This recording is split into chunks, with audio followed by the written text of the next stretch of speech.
Once upon a time, though, not in a castle or a tower, there lived a bright and curious girl named Rapunzel. She still had her magical golden hair, which shimmered like sunlight and flowed behind her like a golden river. But she didn't live in a forest anymore.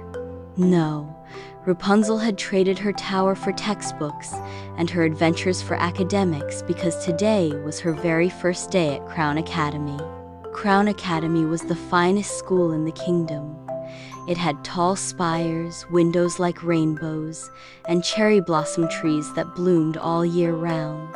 Students came from all over, princes, inventors, artists, and dreamers, and Rapunzel was finally one of them. With a green satchel slung over her shoulder and flowers braided into her golden locks, Rapunzel walked through the academy gates, her boots clacking confidently on the cobblestone. She wore her new uniform, a crisp white blouse, a blue pleated skirt, and a tie with the academy crest. Her eyes sparkled with excitement. Deep breaths, she told herself. No frying pans, no towers, just school.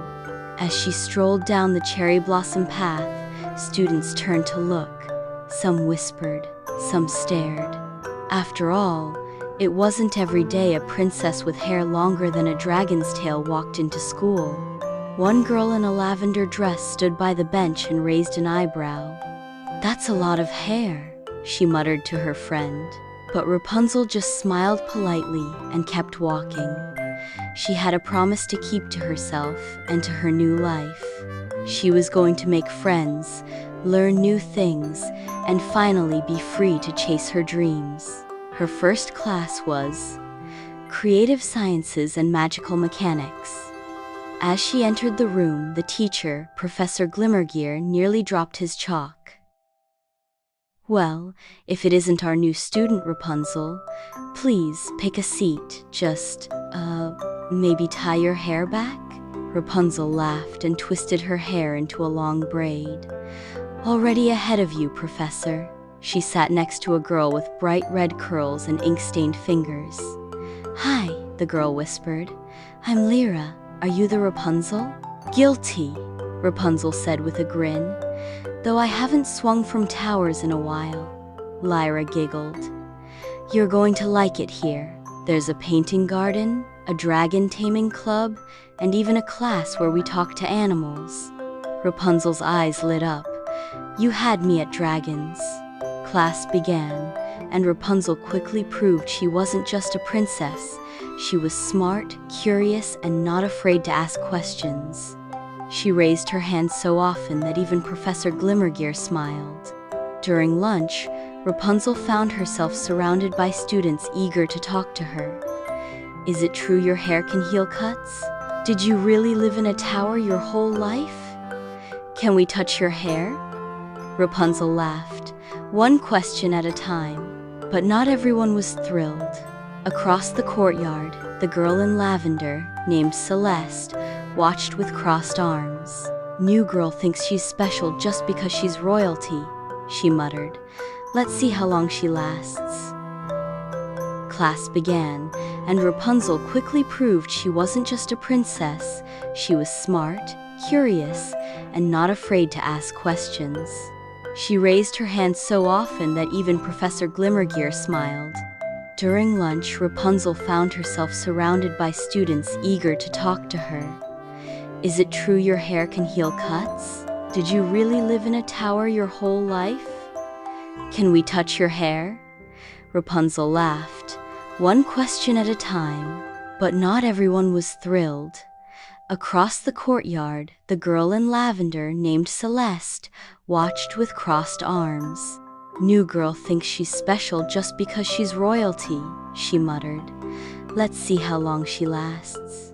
That afternoon was enchanted athletics, and the class had to navigate an obstacle course made of vines, magic mirrors, and bouncing cloud platforms. Rapunzel tied her braid around her waist and leapt into action. She balanced on branches, swung across sparkling pits, and even used her hair like a rope to help Lyra across a tricky gap. "You're amazing!" Lyra gasped. Rapunzel grinned. I had a lot of practice climbing tower walls. But then whoosh, Celeste zipped past on a hoverboard broom, her skirt fluttering like a cape. She zoomed toward the finish, turning back to smirk. Rapunzel narrowed her eyes and picked up speed. She dashed, spun, jumped, and with a final leap slid across the finish line just before Celeste. Everyone cheered. Celeste scowled. After class, Rapunzel found Celeste sitting alone under a cherry tree. "Hey," Rapunzel said gently. "You were fast out there. That broom's amazing." Celeste looked up, surprised. "You're not mad?" "Why would I be? I'm not here to compete. I'm just here to learn and make friends." Celeste blinked. "Really?